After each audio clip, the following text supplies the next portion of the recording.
जय मसी नमस्ते सबैजनालाई विशेष गरी हामी विश्वासीहरूले धेरै जस्तो मत्ती 9:29 चाहिँ हामी प्रार्थनामा भन्ने गर्छौँ अनि म आफै पनि भन्ने गर्थेँ।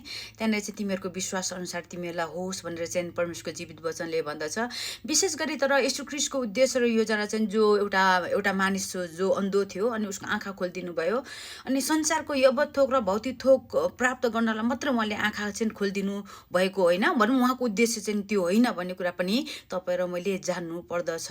अनि विशेष गरी विश्वास अनुसार तपाईँ र मैले संसारको थोकलाई प्राप्त गर्छौँ, त्यो त अरू अन्य जातिहरूले पनि प्राप्त गरेका छन्। तर त्योभन्दा ठुलो परमेश्वरको उद्देश्य र योजना चाहिँ के हो भन्दा चाहिँ अनन्त जीवन हो। जब मत्ती होइन, सुसमाचार यूहन्नाको जब हामी 3:16 हेर्छौँ भने चाहिँ त्यहाँनिर चाहिँ के लेखेको छ भने चाहिँ विश्वास गर्नेको निम्ति चाहिँ के छ भनेको छ, अनन्त जीवन भनेको छ नि त, होइन।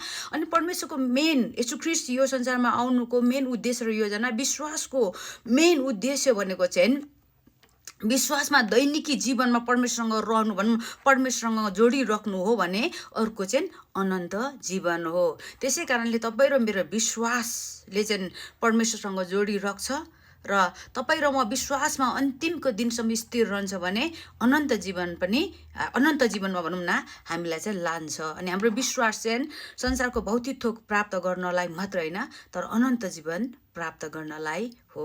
आमेन, हालेलुया।